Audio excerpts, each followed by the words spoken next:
One of our brethren some years ago spoke of the payment of tithing as fire insurance. Nonetheless, the word of the Lord is clear that those who do not keep the commandments and observe the laws of God shall be burned at the time of his coming.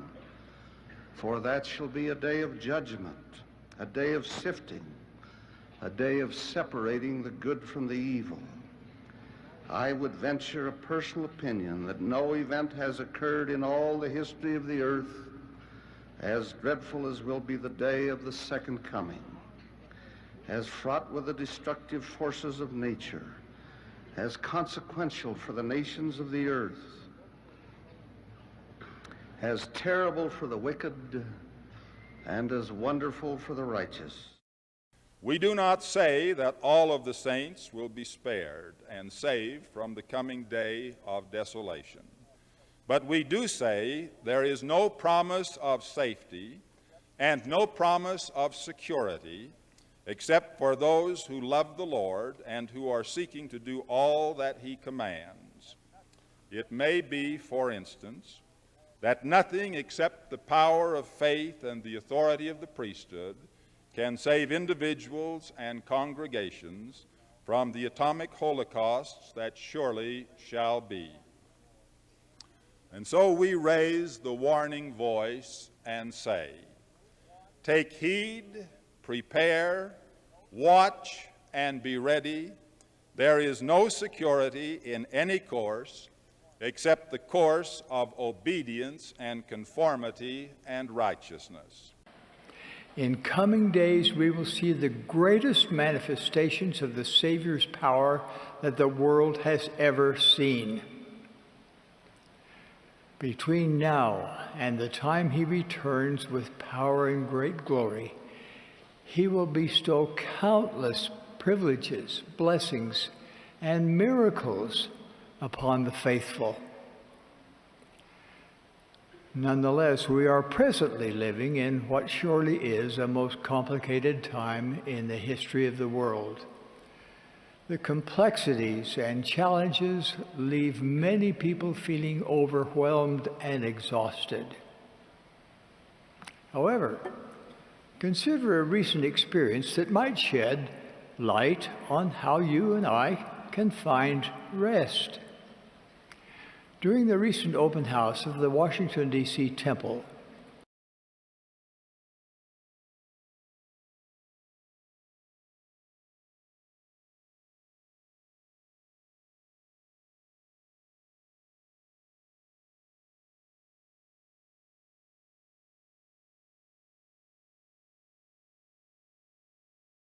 the Constitution will not be saved in Washington, as prophesied by Joseph Smith.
Travis won't get so. I'm still a bit in a dream haze. I woke up in the middle of the night and wasn't able to get right back to sleep, and so I got up and started up the computer and started watching Stargate with SG-1, as I'm now in season 8, and thus that means I have to watch side by side Stargate Atlantis. So I've begun that process. And so yeah, when this gets done, I'll have to take a break and watch those. And so Stargate Atlantis has history with me. It's about a group of humans who enter into Stargate, leaving the United States of America, leaving the world to come to a distant planet, to an abandoned city called Atlantis. And they are cut off from getting back home. They only had enough power to get out there, not to get home. They were hoping that they could get home, but they can't. Power supply of the ZPMs, Canadians, were only enough for one-way trip, and the city didn't have strength enough for ZPM, so that it rose out of the water because of its continued use after all these millennia. And so, yeah, now they got to go traveling around looking for more ZPMs or ZPMs to find it. And thus, in a sense, they are building a civilization. And they don't really spend time on that. They still consider themselves on a mission, exploring. They're not, it wasn't really thought out as well as it could have been, but it is a civilization building concept.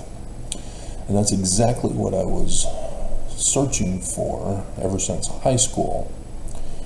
After my big 86 dream of the 2 failed marriages and Mormons refusing to go to Zion symbolism, prophecy,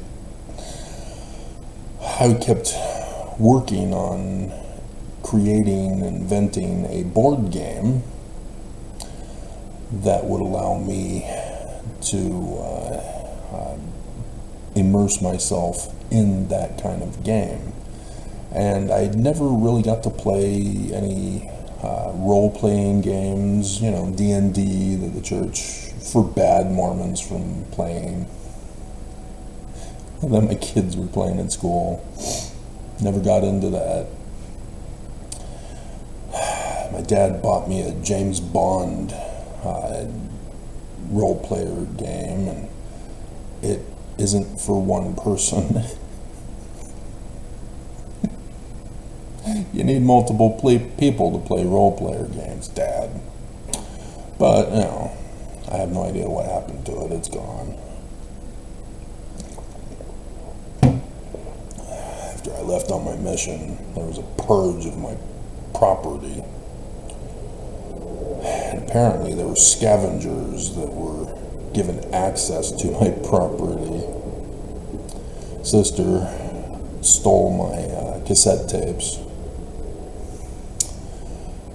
And my cousin Michael, who I roomed with at Rick's for one semester with his new bride, they stayed in my bedroom after on their honeymoon before they went off to other places.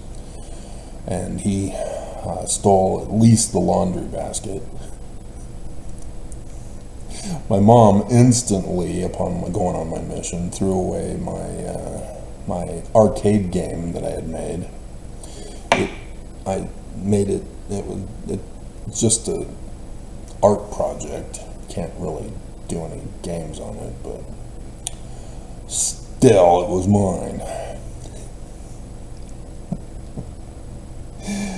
And then the first marriage cost me a purge of all my other stuff except for clothing. But and so Stargate Atlantis kind of helped feed that frenzy to want to get back into designing, creating the board game. And then after the X, I got an E machine, and then Dad's Net Nanny destroyed our systems. It's supposed to protect your system from malware and other kinds of cyber terrorism, and yet it was a false positive program to attack your system when porn is introduced. It's a trap. And so my dad received Hotmail on his system, and that, because they were phone line stuff, it sabotaged mine.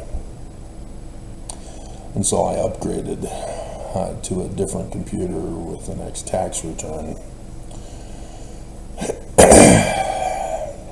And that allowed me to explore the realm of computer games, PC-ROM games. And I found a Cleopatra civilization building game from Egypt. You get to build pyramids, and you go on this civilization tour, learning the different things that the computer has to do to build stuff, and how to move your characters and all that. And so, yeah, when you get near the end, you're building pyramids, the Great Pyramid of Giza. You're having to try to pay for it and get the people to build it, and trying to keep your civilization alive and running in order to build it. And then once you get through the whole thing, you're then able to design your own games. And so, yeah, I had a design all set up to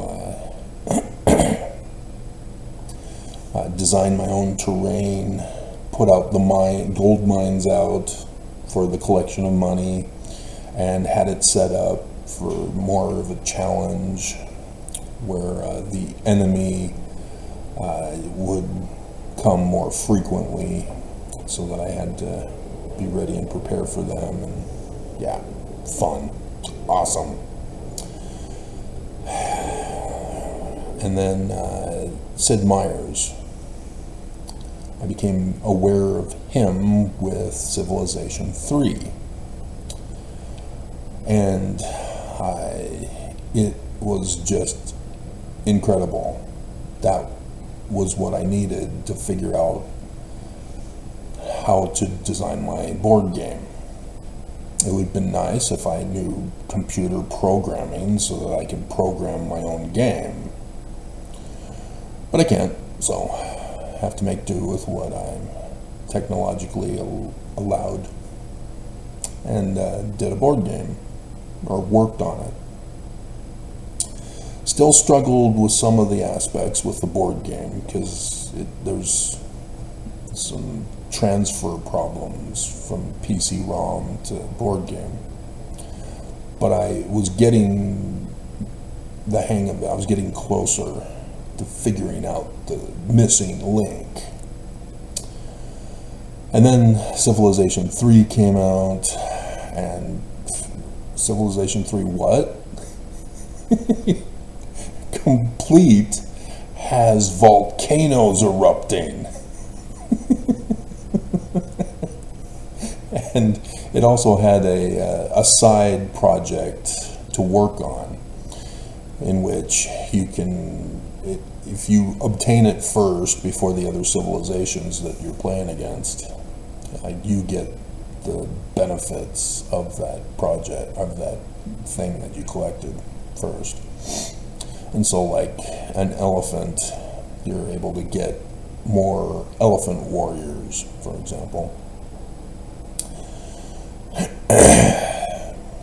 And so, yeah, I had Stargate Atlantis going on, as I was able to get to the episode, I think it was when the season finale of when they are attacked as they're trying to get out into outer space, and the meteor strikes it and takes out the medical bay and allows Jewel State to be the new medical doctor. But I didn't get into the season after that because we're now in 2008.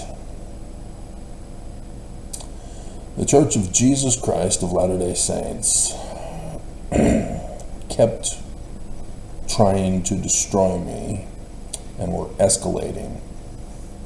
Mark Shurtleff, having tried to attack me in a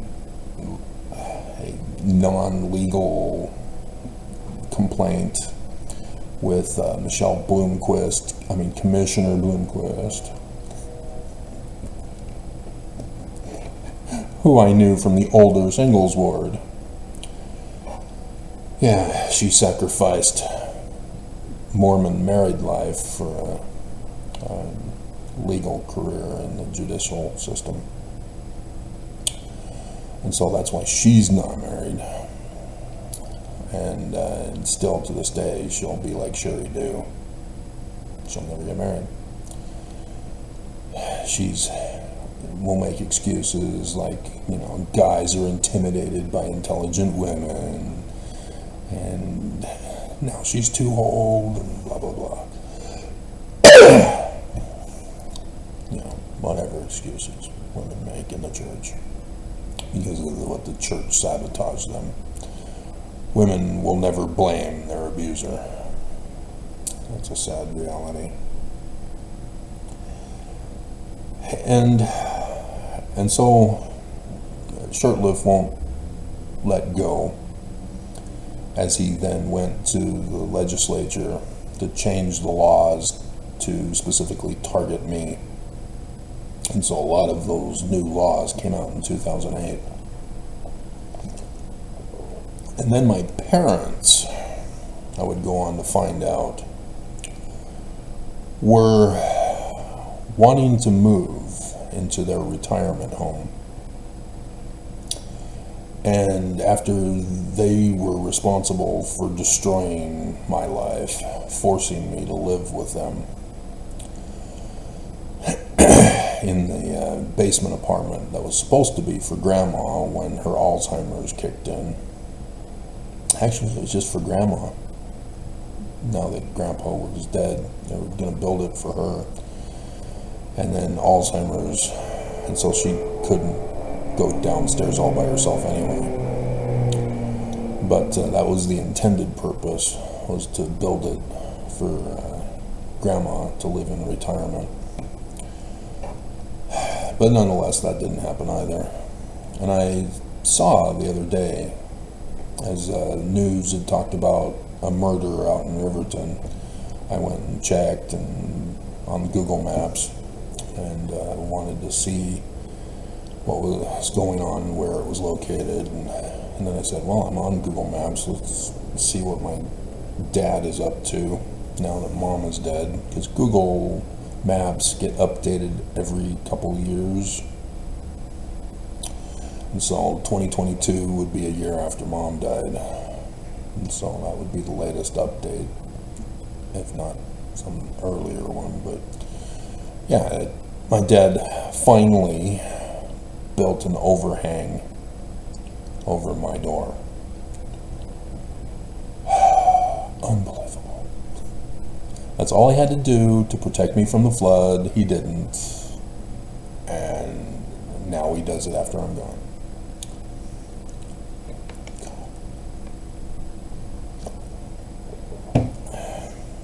So now, I see he's got a new vehicle. But it wasn't parked in the driveway, which is strange. So I'm wondering if it might be Tiffany's or somebody else. But I think she got remarried, so it shouldn't be Tiffany anymore. Maybe Terrell Lynn or Tabitha got divorced and they're now staying with that. I don't know. Maybe it's Todd, but that doesn't seem like the type of Todd vehicle.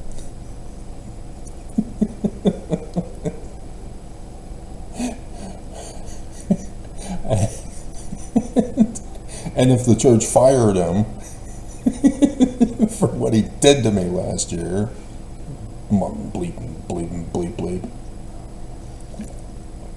God, on my birthday, that bastard. But anyway, I realized that my parents were seeing a psychologist about me. See, they never knew me. They never knew my life. They never knew what I was interested into, the types of movies, music, interest for career. None of that. They didn't care. They just expected me to figure life out on my own and get the hell out.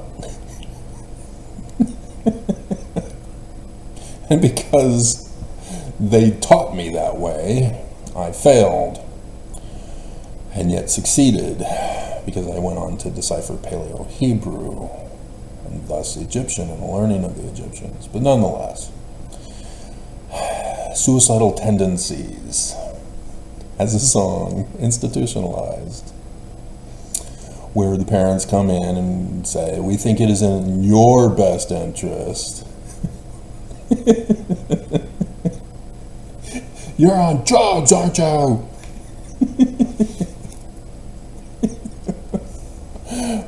Perfect song, which we can use in the description below. Tendencies institutionalized. Okay. All he wanted was a Pepsi.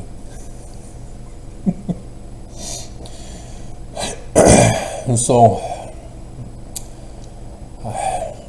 all of this in 2008, I'm being ganged up on. And they're trying to do it in secret. Trying to be a secret combination against me. Plotting against me. And I'm catching on. Because the parents were trying to figure out how to get me locked up in a psycho asylum for the rest of my life. To take care of me.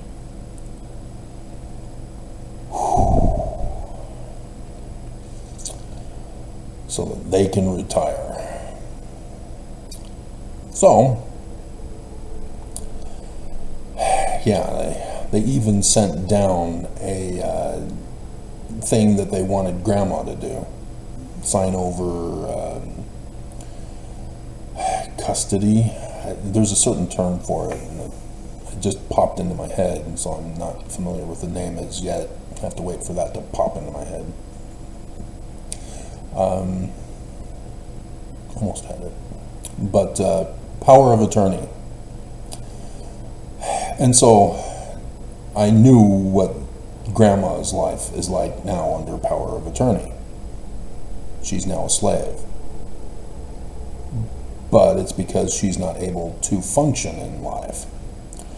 Alzheimer's was starting to kick in pretty severely, as in 2008 she was unable to hold her head up for lengthy periods of time.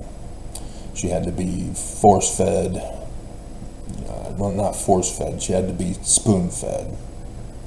She had to be bathed and didn't like it when she was being bathed because she's naked and there's a stranger, she doesn't know who they are, bathing her.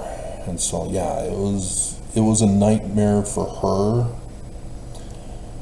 as she's confused and scared about not remembering things. I remember coming home one time and she called me Wayne, my dad's name, my middle name. She thought I was her son. And my actual dad, her son, she didn't know him. He was a stranger. And I heard about how when the parents came home, they had found her lying in the middle of the street.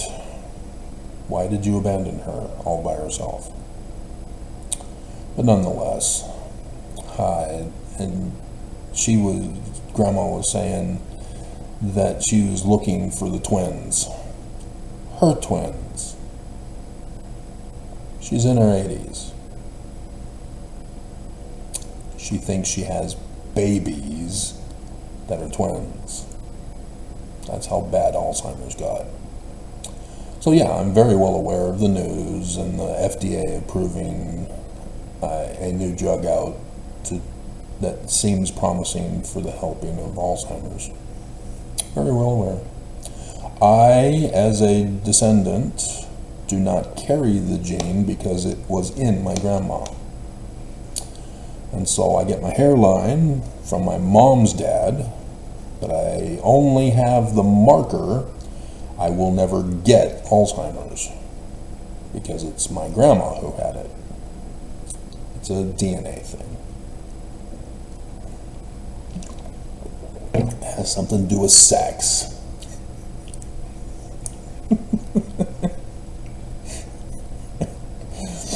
So, whether or not my kids get it, I didn't do a thorough research to find out.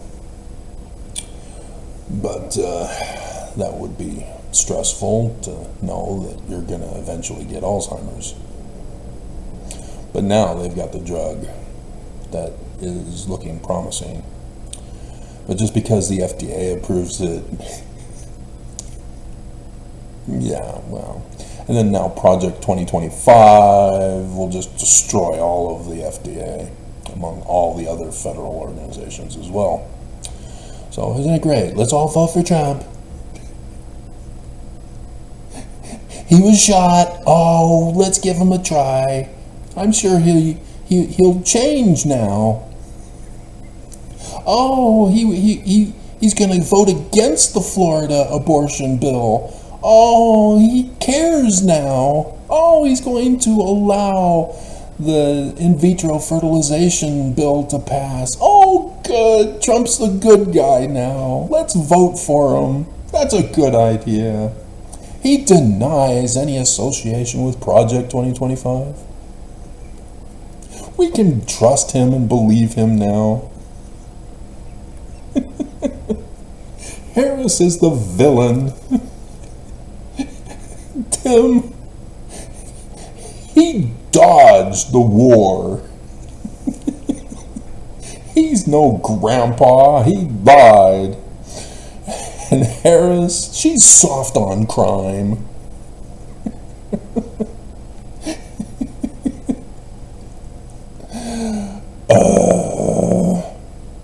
Why are people so dumb? Why?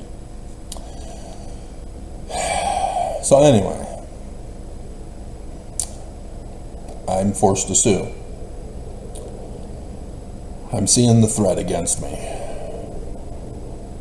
So, I have no idea how to sue. It's just me. I can't afford a lawyer. But I have to protect myself from what I see coming at me. From my government, from the church, from my parents. Because the church got me too. An older singles ward Grant's president who's never read the Book of Mormon at all, ever in his life, and he bragged about it.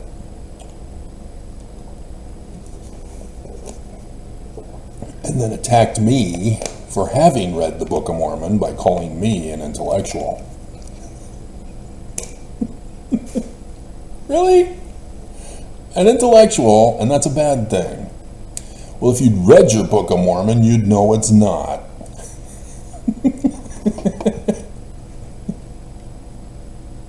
Dumbass. And yeah, he was turning his branch into Nazi Germany, forcing the wearing of all white shirts, forcing the eating of only white bread for the sacrament. Multiple priesthood holders tried to point him out to the Doctrine and Covenants. I think he's illiterate, guys. I don't think he wants to read anything.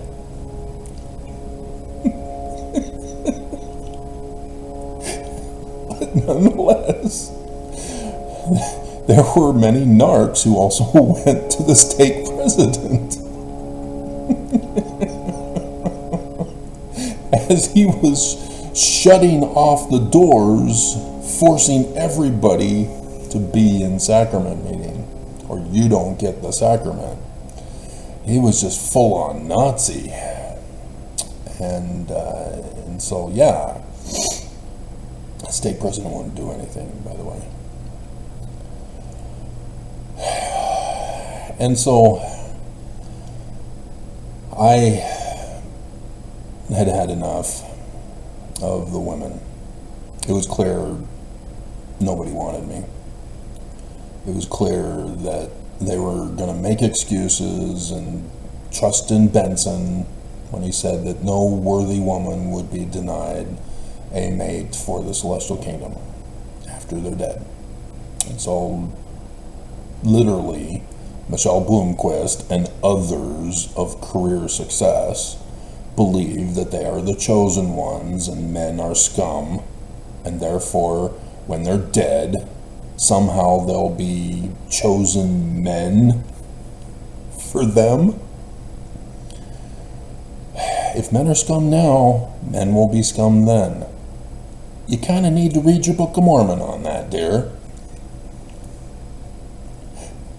About the resurrection of the just and the unjust. If you are wicked, you'll be raised up unto wickedness. If you are righteous, you'll be raised up unto righteousness. But then there are no marriages after the resurrection.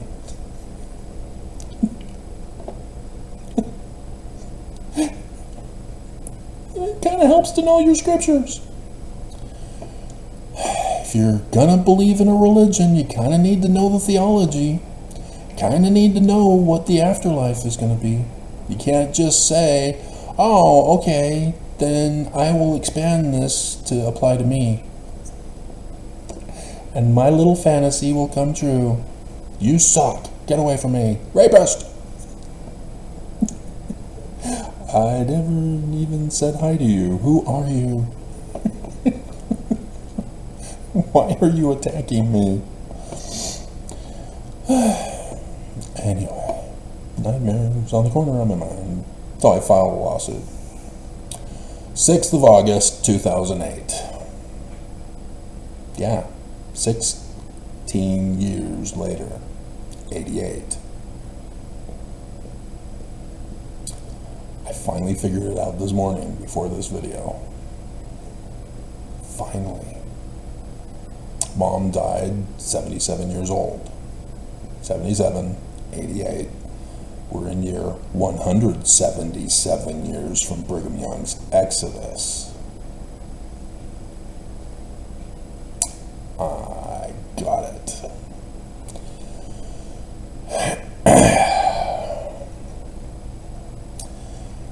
And so, 2 weeks later, on 20th of August, 2008, I come home from work as a federal officer for the Draper Post Office.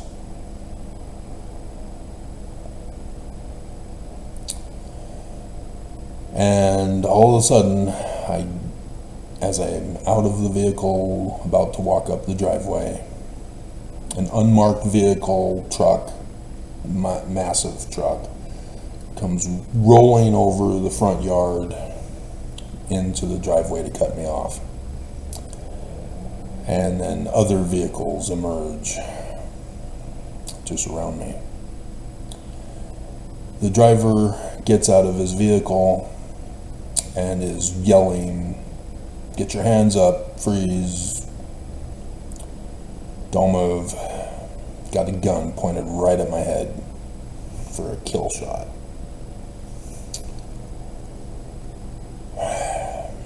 I'm not scared. I'm not going to run. I know I didn't do anything. I filed a petition for a redress of grievances in the state of Utah, which also declared that this is what exactly they would do to me. I prophesied? Interesting. And I'm thrust to the ground. They ask if there's anything in my pockets, and I say, yeah, there are keys, and there's a pen, because I don't think I had a shirt for the pen to be in the pocket or something, I don't know. But wherever it was, yeah, I had stuff in my pockets, and I told them. And I was handcuffed, and then my dad appears, and they're asking him for permission to go into my room and search for weapons of mass destruction and criminal paraphernalia.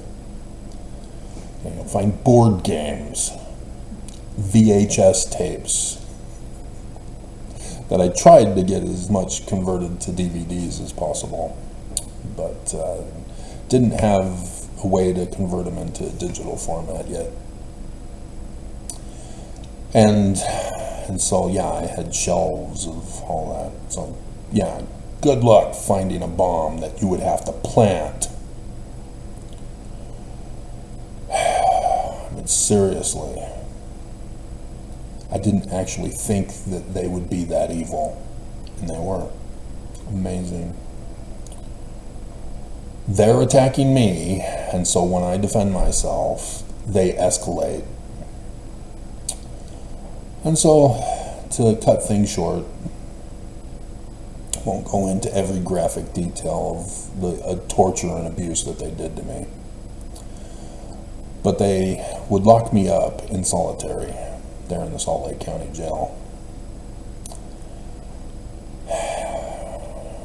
Full-on torture. And, I mean, maybe I could have, cried like Steve Bannon is right now. Please, I'll say anything you want. I'm guilty of whatever you want me to be. Just get me out of here. No, I knew in advance. My life is over. They wanted to destroy me? Destroy me. If I'm really that much of a threat to you, having deciphered Paleo-Hebrew and deciphered, therefore, the learning of the Egyptians and the language of the Egyptians, and have the intelligence to create board games, as I was able to create other board games, but not the big one that I wanted. I'm still waiting for that missing link. Fine. Here I am. Murder me. And so instead of just outright murdering me, they tortured me. They took away my liberty, denied me a trial, denied me due process, no hearings. I'm locked up. And so thus, my Hinckley dream on the 28th of August. And in that dream, Hinckley and Marjorie show up. I'm guessing Rick's college in the dream. I have 2 tickets. They don't. And so Hinckley asked me, he's dead if you remember. He died back in January, February. And so Monson was now the president of the church. And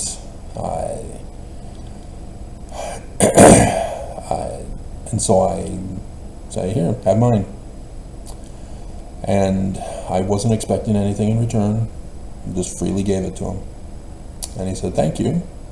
Here's the key card to my office," with a red number 77 on it. They went in to whatever it was. They're at the basketball court for the thing they have on Tuesdays, devotionals. And I keep on walking to the end of the building to where the elevators are and get in the elevator and head down. And I saw that it was at least over 200 floors. I missed the first part of it, and I was flying. The numbers were just flying on the screen, counting down. I'm gonna die in the dream! Oh no! No, dumbasses, I'm the dream expert. Don't listen to those kooks who are trying to make profit off of you by buying their book. They don't know dreams. It's all psychological manipulation. If you believe them, then your dreams conform to them, and then you've pulled a fallacy of a self-fulfilling argument, of their self-fulfilling argument on you. Just like those who do crystal balls or palm reading or 1-800 numbers. The Psychic Friends Network. Yeah, it's all scams. They get you to give the interpretation of what they tell you.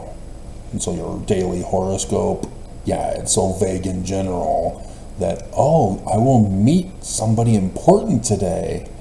Well, if you stay in your room, you can prove it false.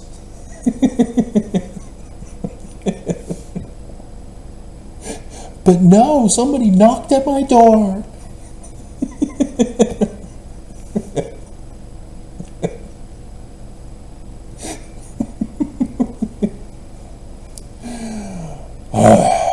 Fortune cookie. I love fortune cookies. Those are awesome.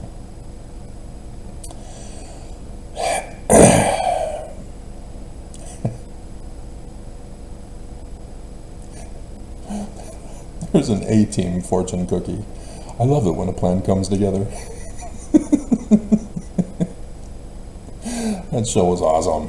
Hannibal Hamlin Smith.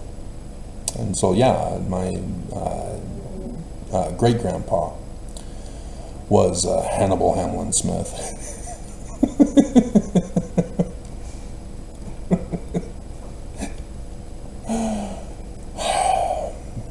Anyway. Not related to this Joseph Smiths. This was the North Carolina plantation owner Smiths, who the one raped my third, or I don't know how many grades, ancestor, slave girl, 14 years of age. And so thus having the DNA for the West African black slaves forced over to America. Amazing grace. Church will never use it in the hymns. And do you notice how they taunted Mormons?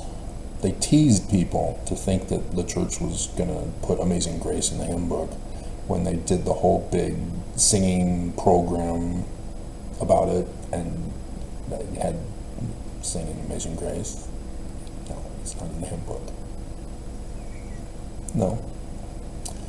Nope. Won't do it. Mormons demand it. Church won't do it. Emma Smith put it in her hymn book. But not this church. This is not Joseph's church.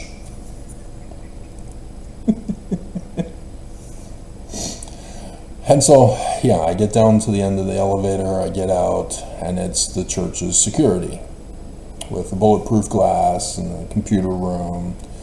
And the one guy comes out, goes to the bulletproof glass door with the key punch thing, scans the card, punches in the number 666. And then I go in. And I go down the wrong hallway, and then I realize I'm going the wrong way. It's not getting to the numbers that I need. So I go down, go to the left, 5 minutes. Really? Okay. And so I go past door number 88. 8 plus 8 is 16. 16 years since the church did this to me. And all of the documents piled up within the room. And yep, fulfillment of prophecy. I was wanting to see those documents. I didn't realize that I would be the one who would get the inspiration for those documents. Kind of needed to explain that to me in the dream.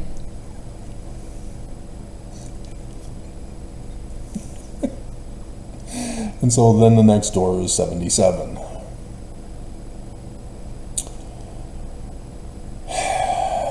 And so the room is empty. President Hinckley's presidential office with the key card for the office, empty.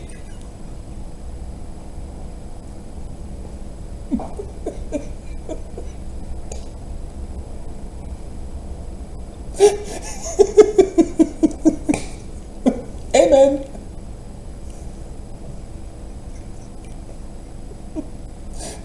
So there was a post-it note there on the desk, and I went and put thank you, and away I went into the dream. Yeah. And so after that, I then began to have all kinds of flooding inspiration.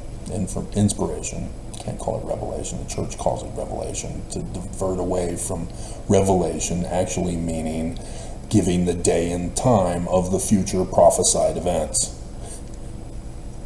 It's inspiration. And all of it is designed on how to build, design, run Zion civilization.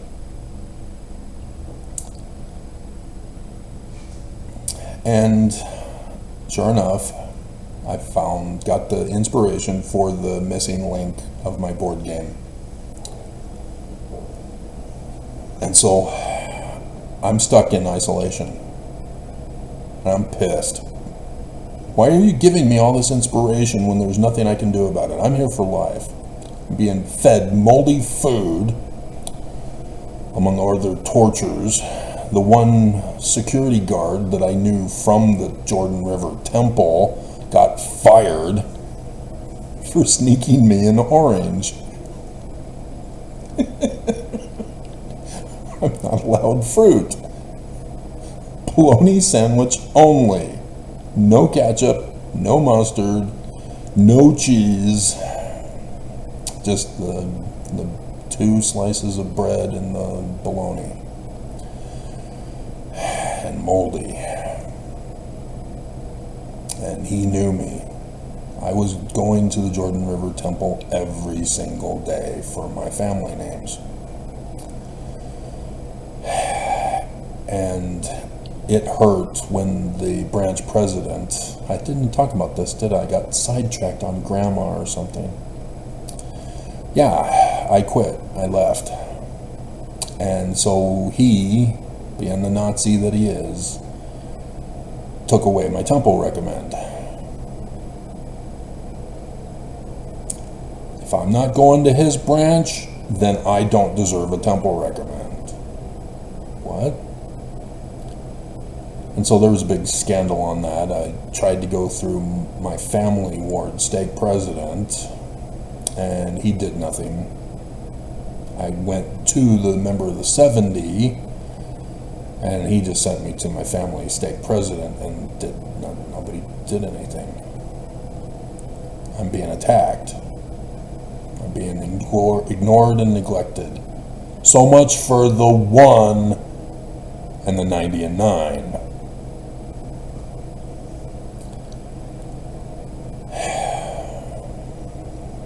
Because the shepherd kicked out the 1.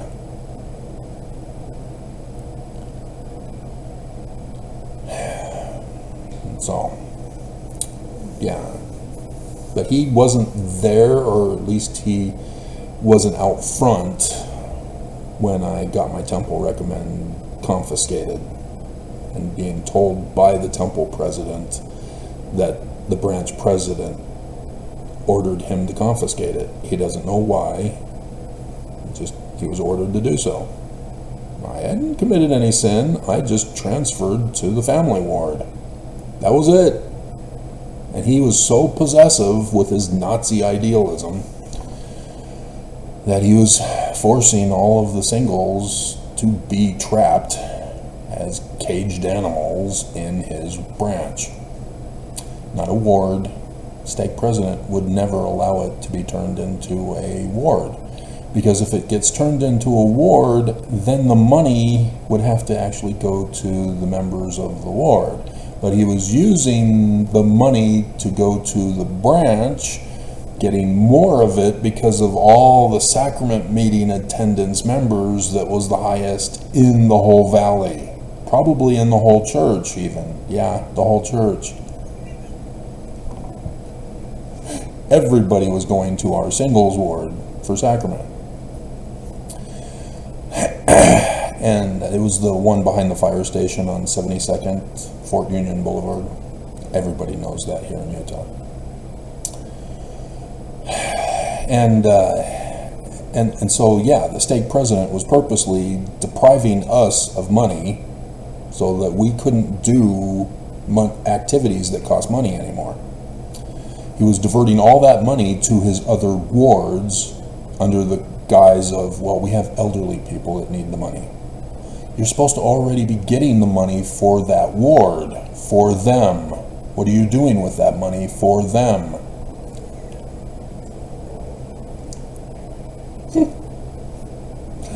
Criminal activities in the local stakes.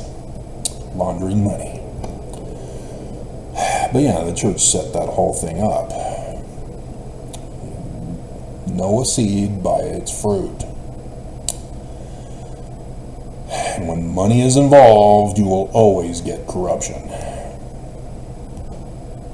So nonetheless, I know him from the temple. He knows me from the temple. He knows I'm a good guy. He knew that I was the hope of the future of the church. So he thought. Who knew that I would prove Joseph Smith a translator? That the Book of Mormon is Jewish,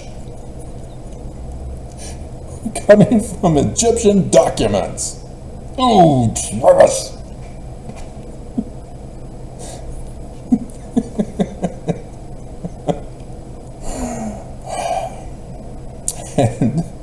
And so, yeah, never saw him again.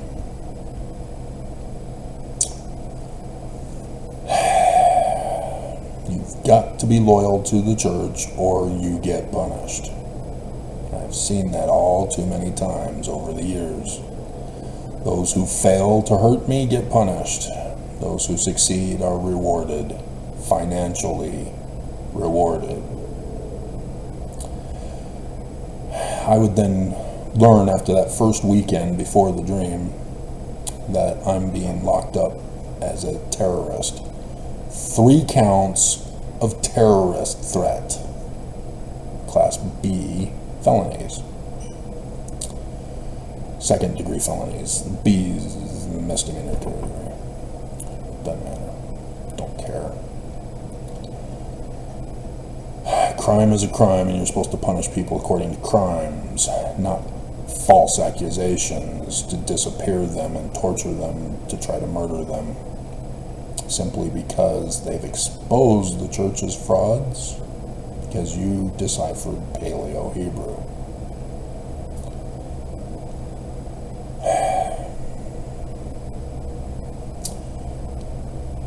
And so, yeah, in case you didn't know, I'll just throw it out there for the benefit of those who are still listening to this video.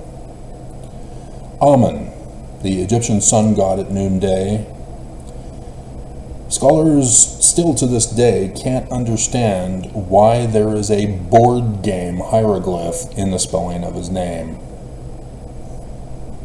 All you had to do was ask. I could have told you. The spelling of the name of Amen, whom the Jews say is the name of their Christ in the future, whom Joseph Smith says is going to be the Mormon Christ, as Joseph Smith is Messiah ben Joseph, has as the spelling of his name a board game hieroglyph. And so, yep, I'm there, locked up in isolation, and would eventually get transferred as I tricked the one psychologist at the jail to release me. But they released me into Supermax with Brian David Mitchell, Curtis Allgaier, and Easy, who was the one who supplied me with my paper.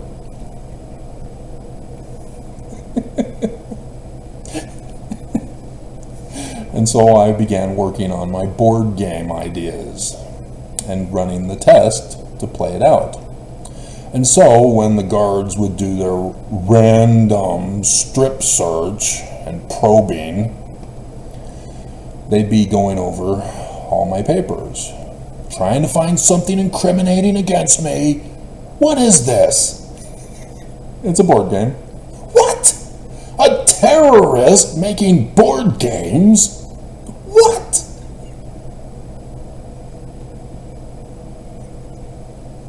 Bleep you.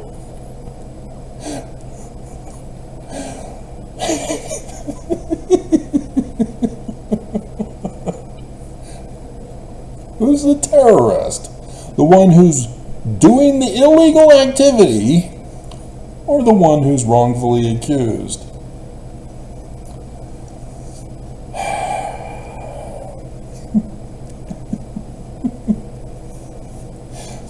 So, yeah, in 2017, I was asked, well, it was actually back in December of 2016, a false friend, false brethren, pretending to be my friend, had gotten married, and his wife worked in the church's genealogical department, computer programming place, there in the Joseph Smith building. And with the family discovery days that they were holding every year, they had a spot open for a table in Elko, Nevada that year in 2017 in February.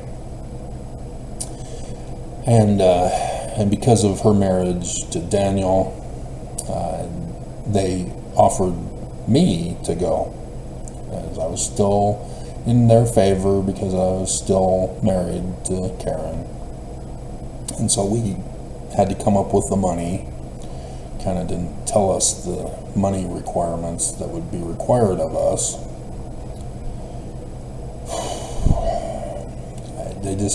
They would not come right out and communicate properly. But I managed to make it and pay for everything that I was forced to pay for. Not the hotel room, but nonetheless.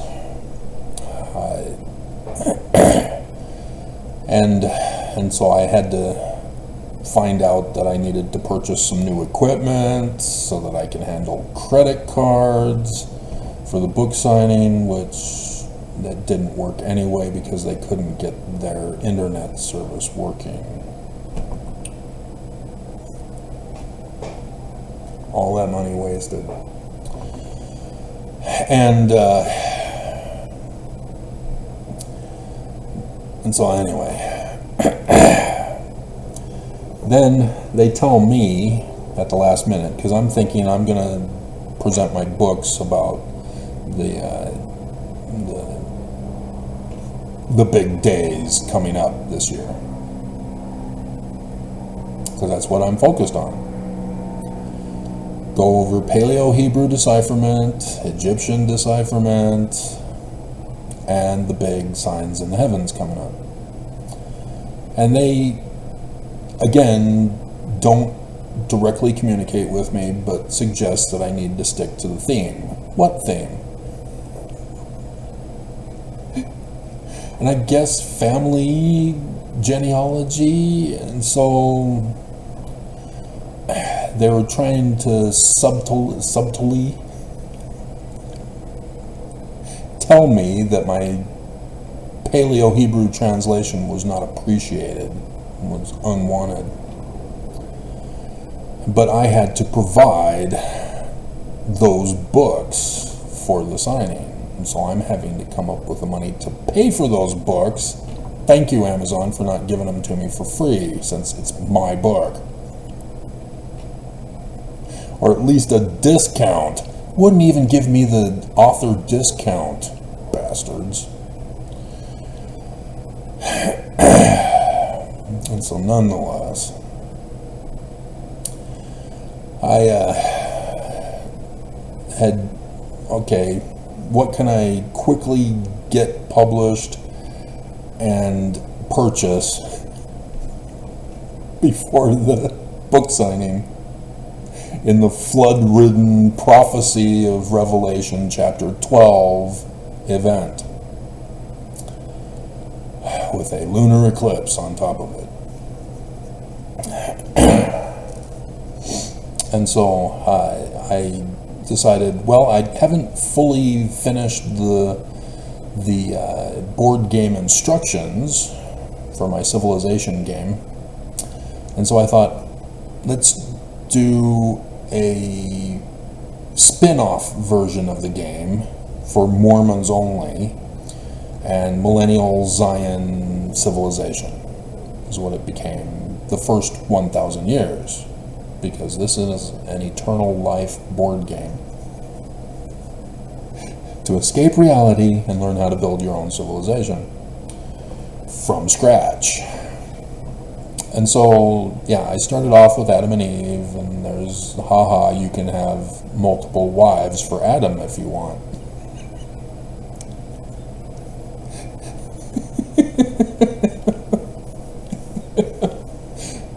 But nonetheless, it's the instructions for a board game. And I'm getting asked by mothers, is this appropriate for children? How do I answer that? I don't know. How smart are they? Don't you want to play with your kids? So I don't know. I said it probably is for adults who have a level of intelligence. I don't know.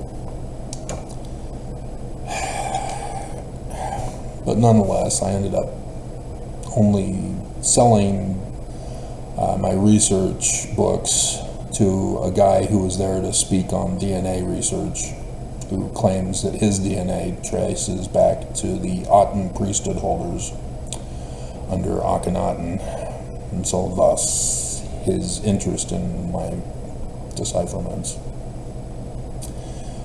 And so, yeah, I think he also realized that I was getting slammed and rejected by everybody, and so he took pity on me. I still wondered, though, if his check was going to bounce, but it didn't.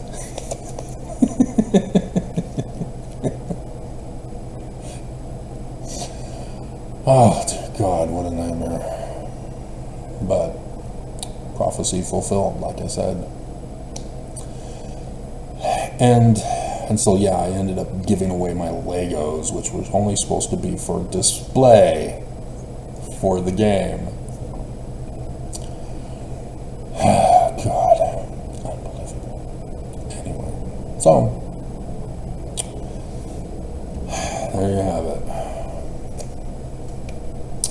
In the Bible, there are prophecies for the latter days, and there's patterns if you knew what to look for. And not even the Jews know what to look for because of the damage that Roman Emperor Constantine caused. But I caught it after deciphering Paleo-Hebrew and then Egyptian, and then realizing that Egyptian is in the stories of the Bible. And then, hey, this passage in the Book of Mormon about Zenos and Zenoch and prophesying. There they are in the Egyptian documents. Still remember telling my West Valley City little kid Elders Quorum president, and he froze. He was shocked that he froze, literally, his eyes wide open, couldn't say anything about it. And here I am saying, yeah, the passage in the Book of Mormon, I found it in the Egyptian documents. Not lying, not making it up. I'm not the crazy person.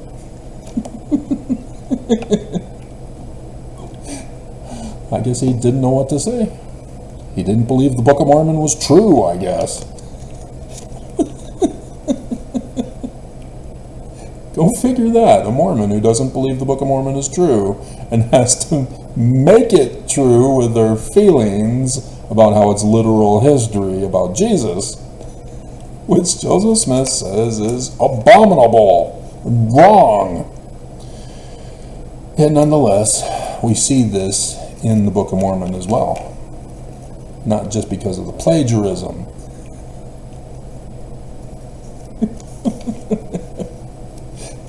And so this is an expansion on my Exodus playlist that I think is TWG, not this one. But if it is this one, I'll make sure that it gets put in the playlist if it's not among the playlists that I just randomly select anyway.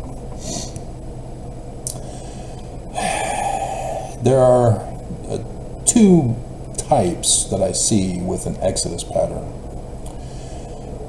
One is those who are forced to leave by destruction. The poor Zoramites are forced to leave because of being poor, and they're kicked out, they're threatened out. So that's similar, to maybe the threat of murder rather than destruction. That's the other one, is that those are kicked out because of the threat of murder. So I guess the Zoramites would be classified under that one more so. Though it wasn't necessarily murder, but sort of, because they're unemployed in Greenland. Didn't know that was in Greenland where they were.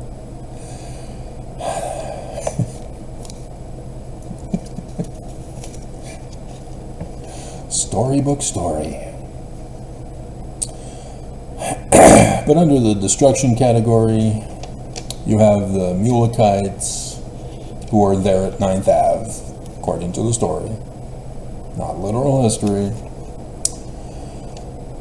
And they are forced out, and having survived the onslaught of Babylon, destroying the temple, forcing them to leave on 9th Ave, 586 BCE.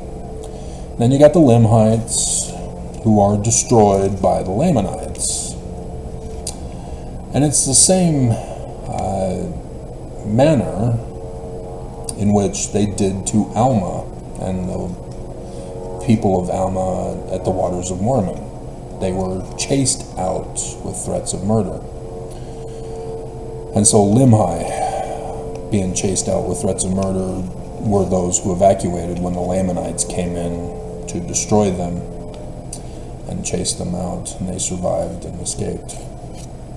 So yeah, it's not just Abinadi's pattern of death that King Noah would be. That was just for the false prophet against the true prophet. The people got their same Purim pattern, Deuteronomy 19, for false accusers. So these are patterns that you can see if you know your Jewish interpretation of Scripture. Knowing about the Jews and the learning of the Jews and the religion of the Jews, you can see it. And then the Nephites at the end. Lamanites come in and destroy them. And in that particular case, nobody survives. But the third Nephi 7 destruction, with the 8 through 10 destruction leads to 3 Nephi 11, those Nephites. The final war, no, just like the final Jaredite war, because the Jaredites are also included. They leave from the Tower of Babel, but coincidentally, they do not refer to the Tower of Babel. They just say the tower.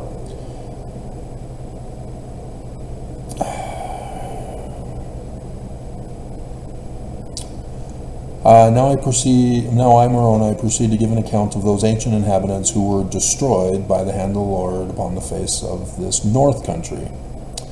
And the 20 and 4 plates which were found by the people of Limhi, which is called the Book of Ether.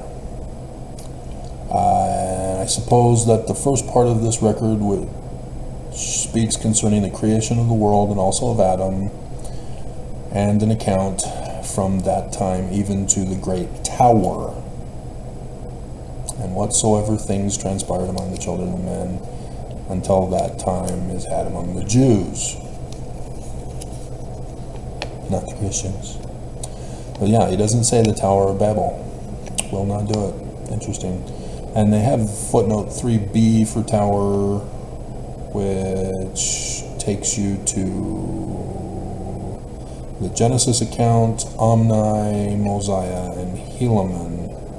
But likewise, you won't see Tower of Babel. And so you got to scroll down, because apparently they didn't want to reference to that. Which was one thing they should have done.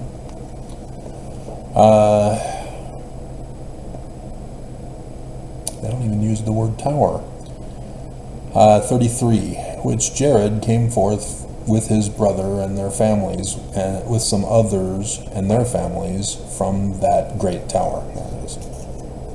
At the time the Lord confounded the language of the people, and swore in his wrath that they should be scattered upon all the face of the earth, scattering and gathering of the house of Israel. And so if you read about Joseph Smith's prophecies of this latter-day event, Mormons are to be scattered here in this valley when the destruction comes.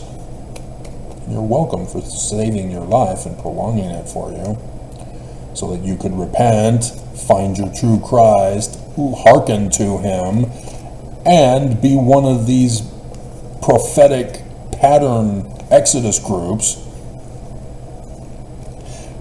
There's only a couple of you who are waiting to go. My bags are packed, ready to go. I don't know whether it's gonna rain or snow. I'm making up the words 'cause I don't remember them. I'm leaving on a jet plane. Don't know when I'll be back again. Leaving on a jet plane. Armageddon. Hello? Not just Final Destination.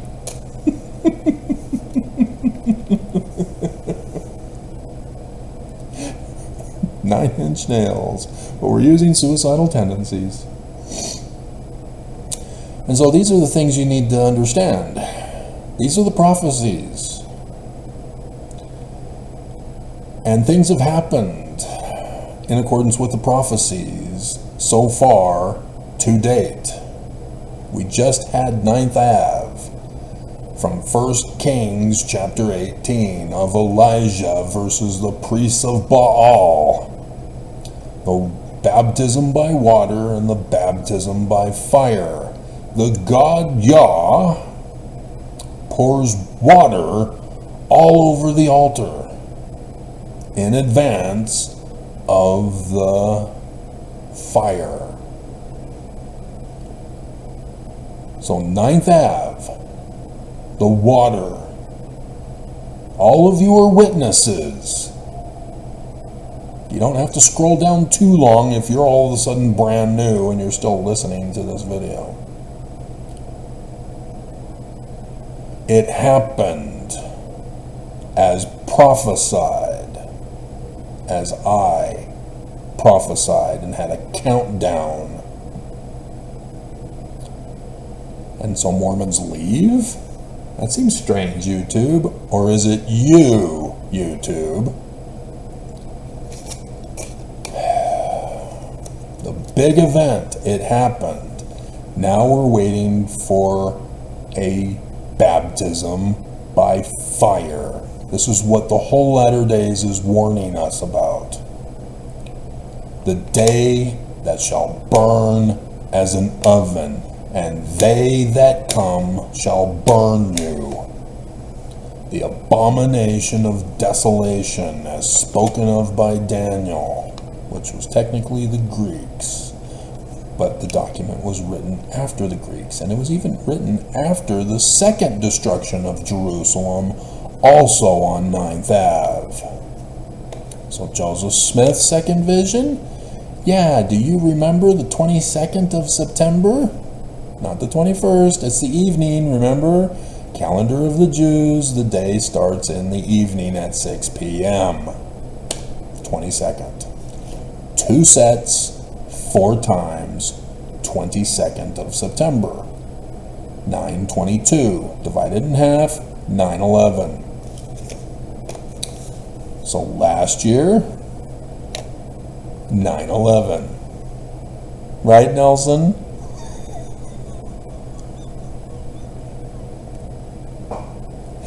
And so yes, here we go again. 9/11. Perseid meteor showers again for 9th Ave and now for this 9/11. It's coming, Nelson, in the coming days.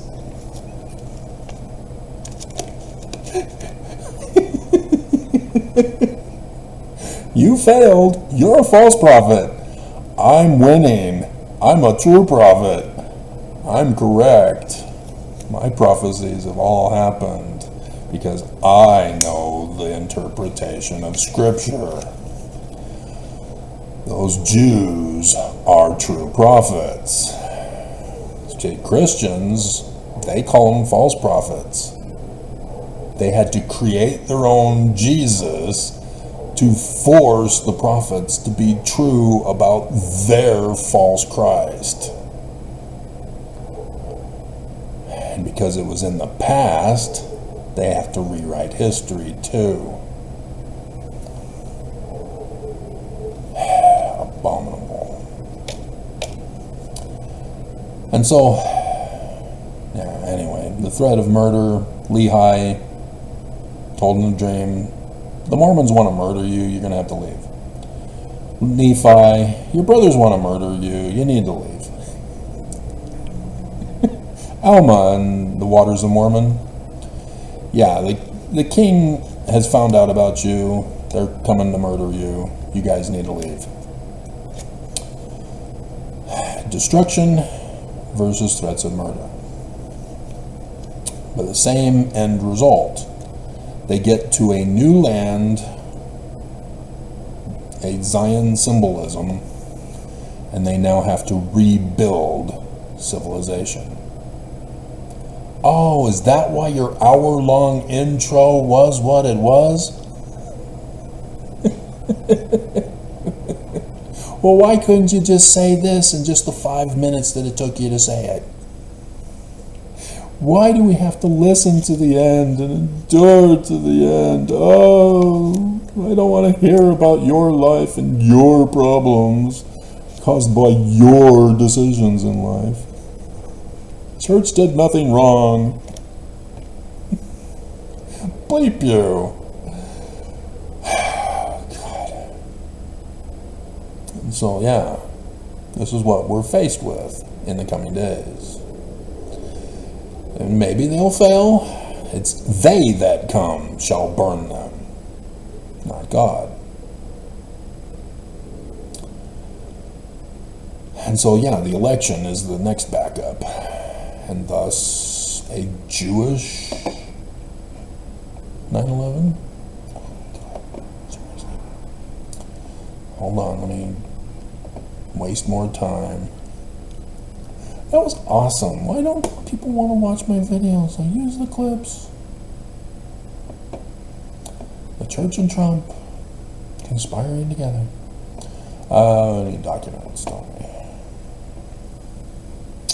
I'm leaving on a jet plane.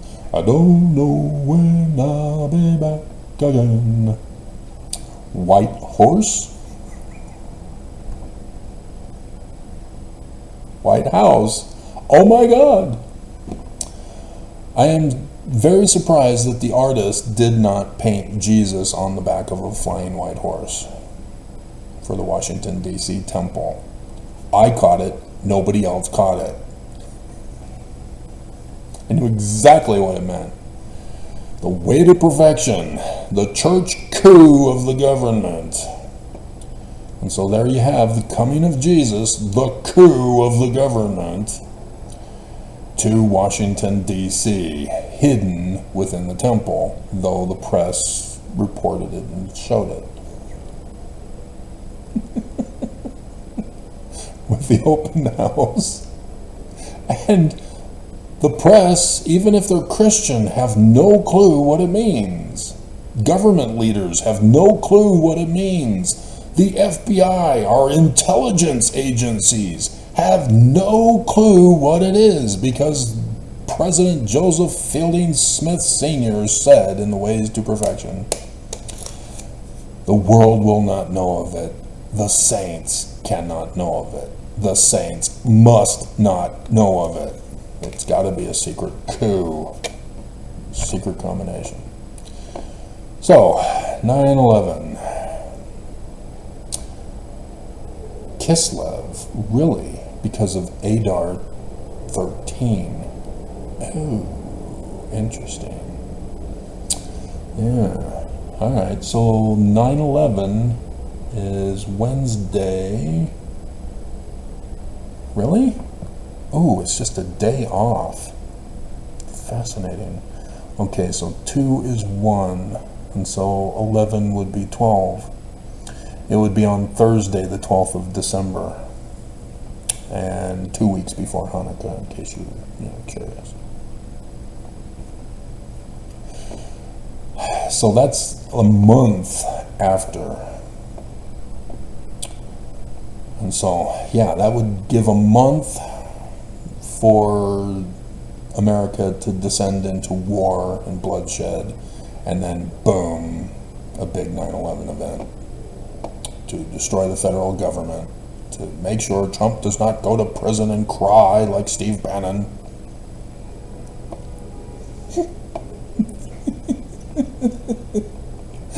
I was promised that there would be something on 9th Ave, and it didn't happen, and now I'm going to prison. Trump! The devil does not support his own. How many times do wicked people need to be repeated this until they finally get it? I know you were on the council, Bannon. Council for National Policy. It was his role to do certain things to overthrow America. The church has their role because they're overseeing the whole operation. You didn't think the religious freedom movement was for religious freedom that the church already had in the First Amendment, did you? Dear God. And then now I've even seen a guy in the news, I think it was CNN, promoting his book, How to Alter the Constitution. I think we need to do it. We first need to follow the Constitution before we discuss changing it. We're already changing it. None of this should be happening if our government followed the Constitution, which is what their oath says they're supposed to have done. And you get these people who want to be popular to overthrow the government in their own special way. And that's special. So yeah, this is a theme in my life, is being educated. Ossifer.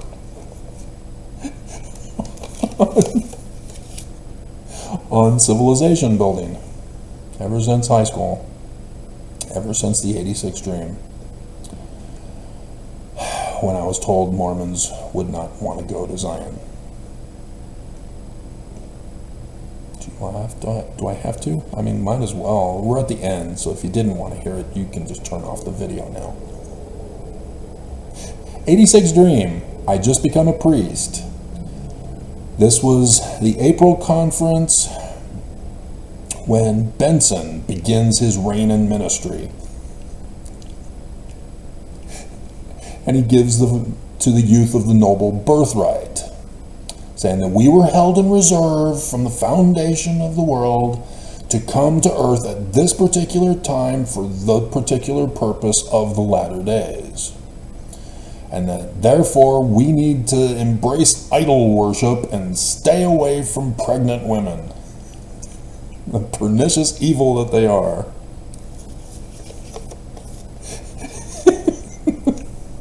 And no R-rated movies, and we'll just ignore that there was no period there and that it keeps on going to explain, and then you harmonize it with his discussion of Article of Faith number 13. If there's anything beautiful, lovely, of good report, or praiseworthy, we seek after it. So we seek after porn. Isn't that beautiful, lovely, of good report, and praiseworthy? I think so. Others don't. It doesn't matter. It's opinion. But the church follows Lucifer in the temple, in which Father will see your nakedness. Quick, hide. Take you fig leaves and make you aprons. Cover up, hide. Be ashamed, feel guilty. You are evil. And I've been trying to tell you all these years too that women are the map. Their bodies are purposely designed and built and constructed as the map to Zion.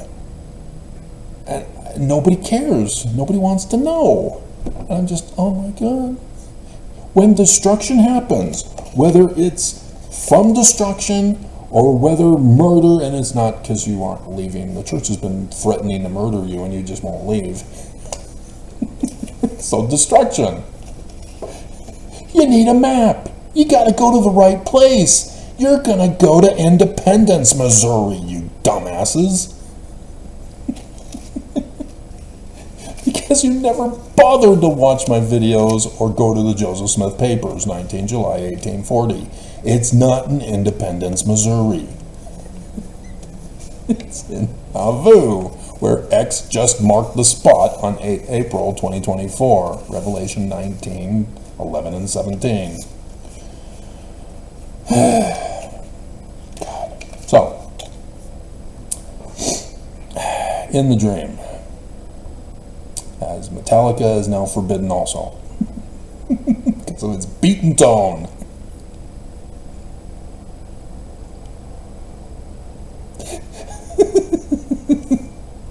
Master of puppets are pulling your strings, twisting your mind as fast as your dreams. I'm in a school classroom. I see the clock on the wall. It's 3-2 with the hand down, so it's after the 2, so somewhere around that time. Not a normal time for school to end. And the bell rings. I leave with my backpack. I catch a school bus, and we're traveling on a long journey. And I see to the right and to the left of me in the school bus fields of a type of grain that I have never seen before.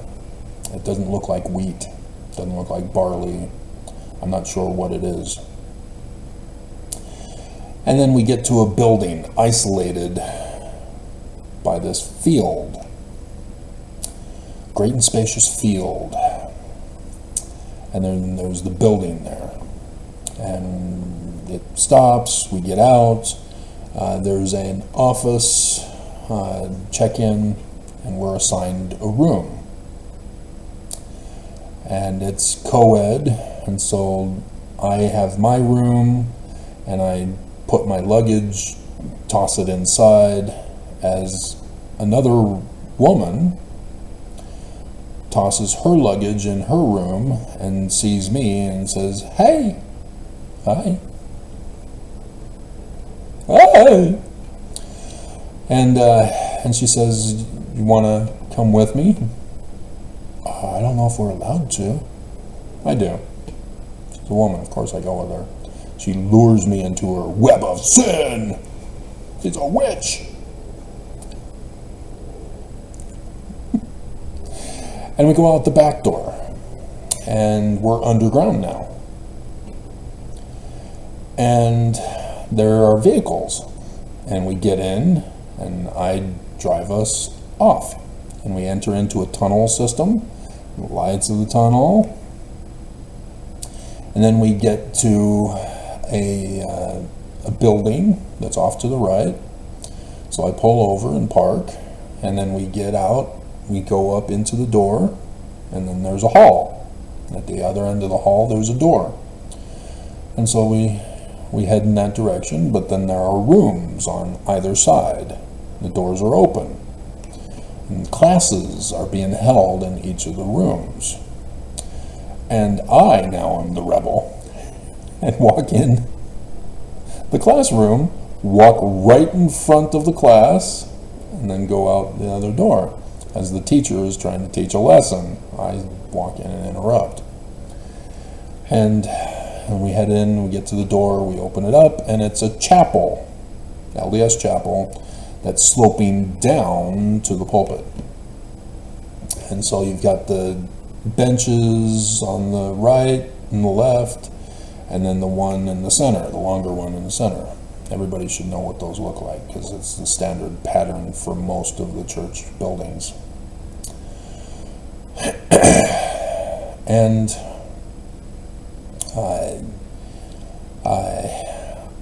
my parents are in wheelchairs on the upper left. I go to the right, go down, and in the top center, I go and sit. The woman continues straight down to the pulpit and gets on the stand and sits down there as if she's about to speak for a meeting of an empty place. There's like a person that could be on the right side, and there's probably somebody there in the center area, but they weren't germane to the interpretation of the dream, as my parents were.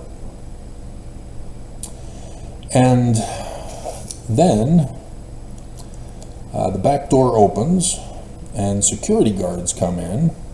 They're wearing green jumpsuits that has a belt, and there's some red stripe on the clothing. And I had drawn it all out after that dream, and my dad had, because of 2008, threw all my property away. My mom was only able to save one of my dozens of binders of journals, as my yearbooks are now gone.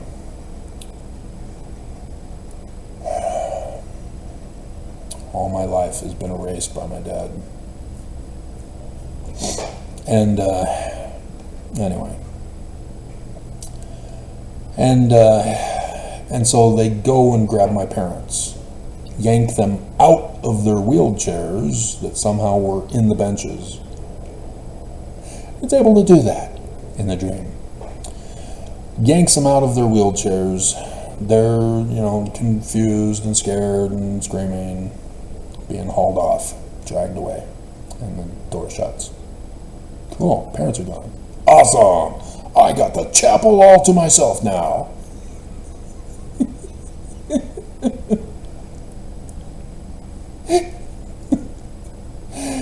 And so I then realize, oh boy, I'm thinking it's time I need to leave. So I get up, I walk down, and I see that there's a stairwell at the base, at the pulpit there.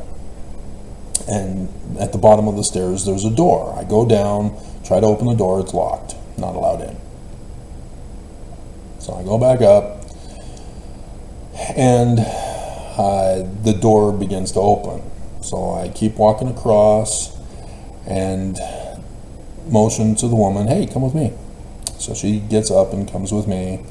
And as we're about to exit out of the left front door, which was a glass door that you've seen in chapels that would have a curtain over it, I begin to open that up and have her go first through the door. But as we do, the back door fully opens up, and a witch, black robe with the pointed hat, comes through the door and then morphs before my eyes and turns into a man, priesthood holder, bishop. And he says, who dares invade my temple? It's a church. It says temple. And so the woman is now frozen with fear. She's scared to death. And so I push her out. And we're now outside. Even though we were underground, came in, walked down the stairs of the temple, or the chapel. And so we're now outside. Because there's a hill going back up to the top. And apparently now there's all of a sudden a door on the left side up there too, as the guards came out of that door and saw us and then pursued running after us. And so I take the woman and we go around the front of the chapel outside in the sunny daylight. And this is where I'm getting uncomfortable in my dream, because apparently I'm sensing what is about to happen that hasn't happened. And I'm arguing with the dream overseer. And I'm going, no. I want it to go this way. And the dream overseer is saying, no, it's not going to be that way. And so in my dream, I do get to force it, but I was allowed to see what the other alternative endings of the movie would be.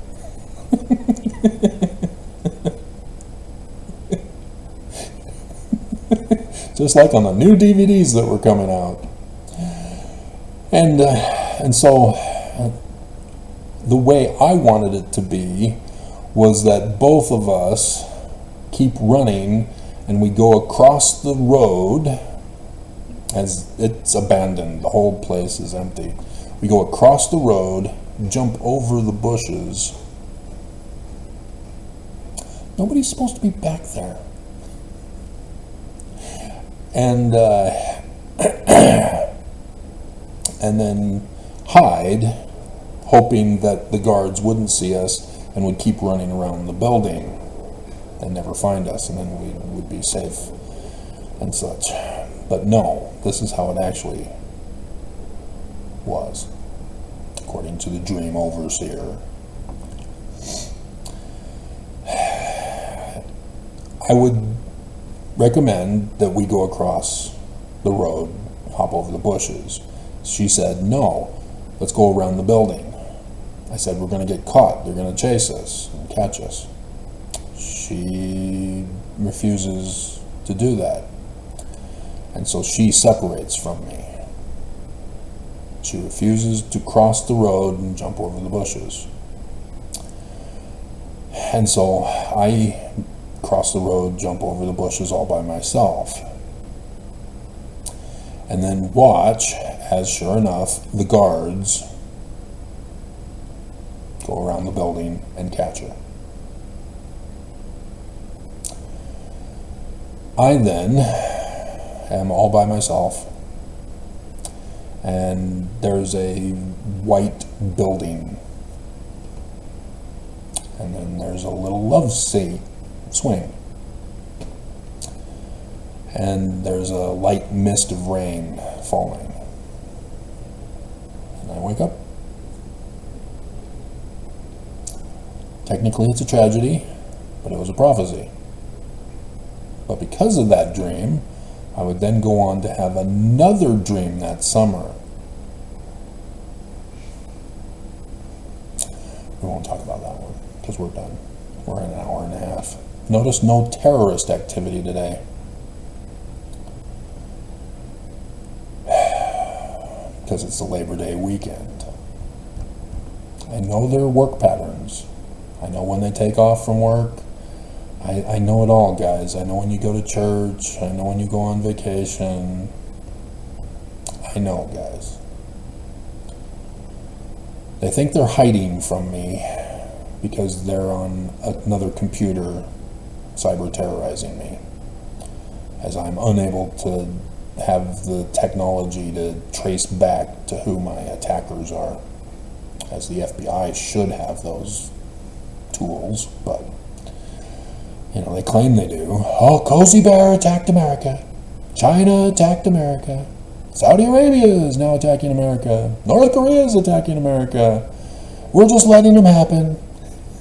We're not going to retaliate and protect American citizens.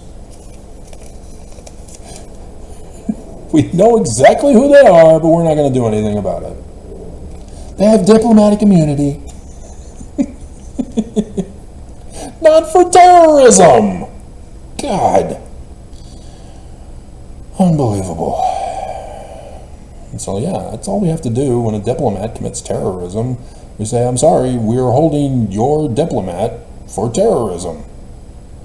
They had murdered citizens and thus, and were caught in spying and caught blah, blah, blah. You have ruined diplomatic relations with us. We are now canceling them. Your diplomats are now being held as prisoners. So you need to make restitution, or you are declaring war against us and supporting these terrorists. It's real simple. America won't do it because they want to preserve relationships with our enemy nations and keep trade going, where China keeps sending lead and child's toys and battery acid to murder our kids. Dear God, America has fallen. And so, yeah, Zion, not just the two wives who ran around the building and got caught, but Mormons, the church, woman, bride. Hello? They too do not want to hearken to me to save their lives. They stick with the church and get busted. They don't go to Zion, the white building, the temple. I'm all by myself. And the only scenarios for that are Ether and Moroni.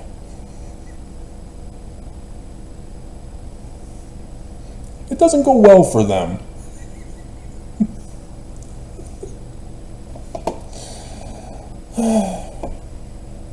So yeah, if there are surviving Mormons, if they are not like the Nephites or the Jaredites, which it's prophesied that they would, but there are Mormons throughout the world. And so Frederick and Child Faith and others that are outside of this valley, you guys get to be the others. It's Southern Illinois, guys. X marks the spot, remember? I hope to see you there, because it's going to be very lonely. But yeah, there's all sorts of things that are needed for the building of a civilization. And Stargate Atlantis doesn't get it right, and Sid Meier's could do better.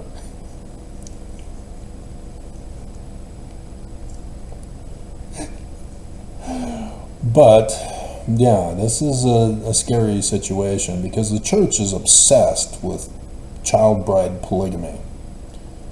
They're setting it all up for it. They've changed the law of chastity for it. It's coming. And yet, they're going to justify it with this destruction, which will murder a lot of men. And if it fails, then you've got the war coming, which will involve a lot of men.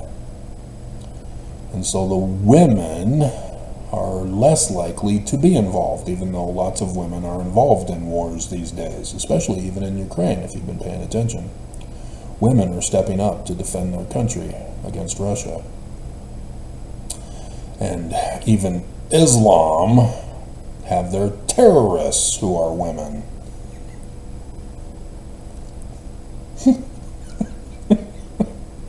Where the IDF is pretty much mostly, there are some women. I now see in my vision that there are women involved in the IDF too. But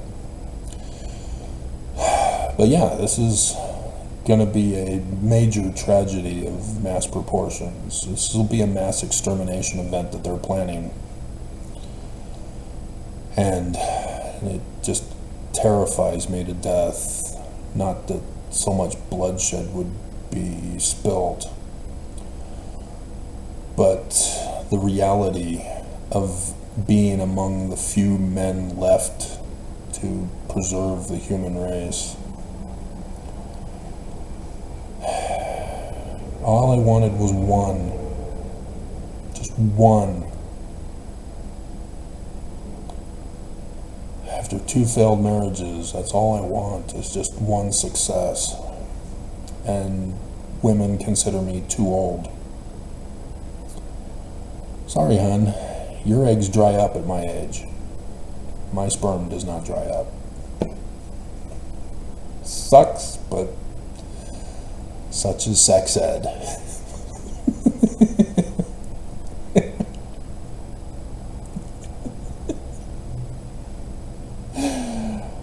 But yeah, I mean, tragically, to have kids, I'm likely to be dead by the time they turn adults and begin having children of their own.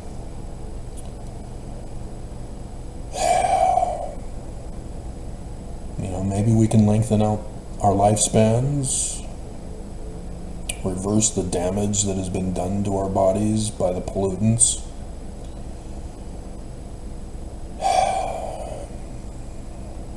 There will be a freedom to invent and create that never had been allowed under a monetary system of economy, as things get suppressed on purpose for the big corporations to profit off of human misery and torture and death. But yeah, I'm well aware of what needs to be done. And it can't be utilized if nobody goes with me. And so yeah, I'm also very well aware of Battlestar Galactica and the ragtag fugitive band of the 12 tribes of Israel trying to find the 13th lost tribe. He flips the script. Hilarious. He's Mormon, by the way, in case you didn't know. Glenn A. Larson, rather than Glenn L. Larson, which was a member of the 70.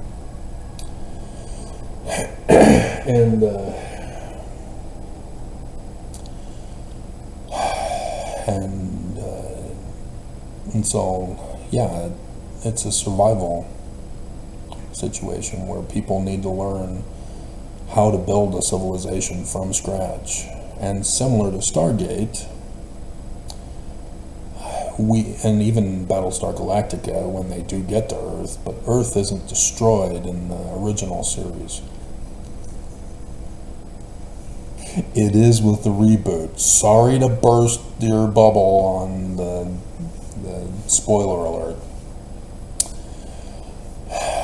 But, yeah, this reboot Battlestar Galactica with Stargate Atlantis are similar in that you've got an abandoned, rundown land that you now have to rebuild your civilization on. And so, yeah, will we have cows? Will the Book of Mormon be proven true? Will we be able to have burgers and begin to re-offer sacrifices on the barbecue?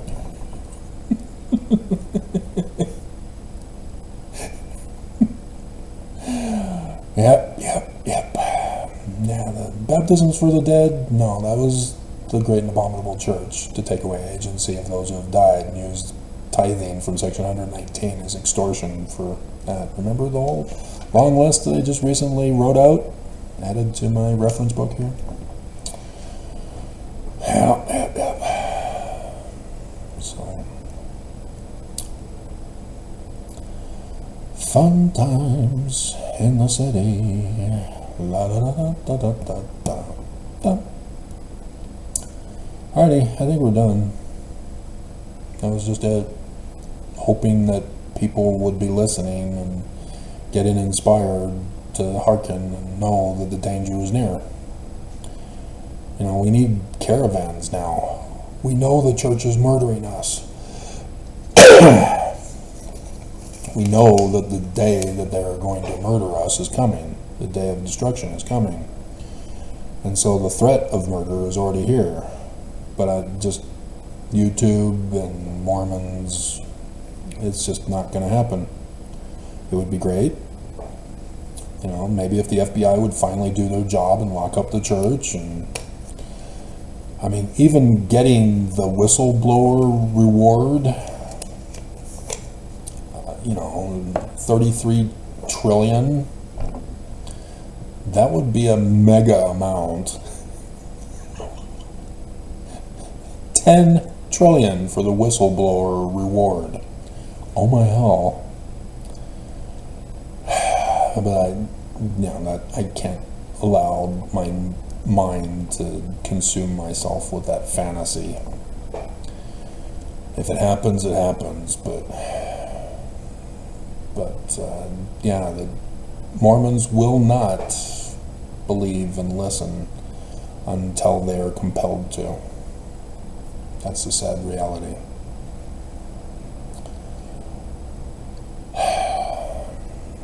So, in the coming days, 9/11, this is your first lookout, watch coming. And then the election is the final backup, in case they fail again. But I am curious, as God was a part of the baptism by water, if they fail on 9/11, will God still have the person admit, oh, he does?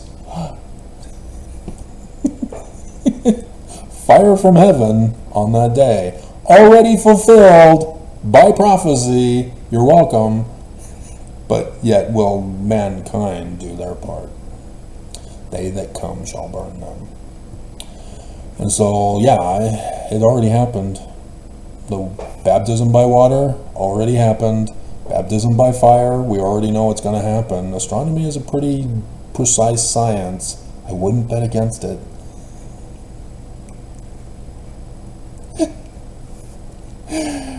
So, Sodom and Gomorrah, fire from heaven. The Exodus, fire from heaven. Seeing a pattern?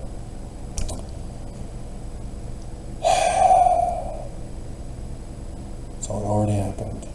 Crap. That means we're going to the election.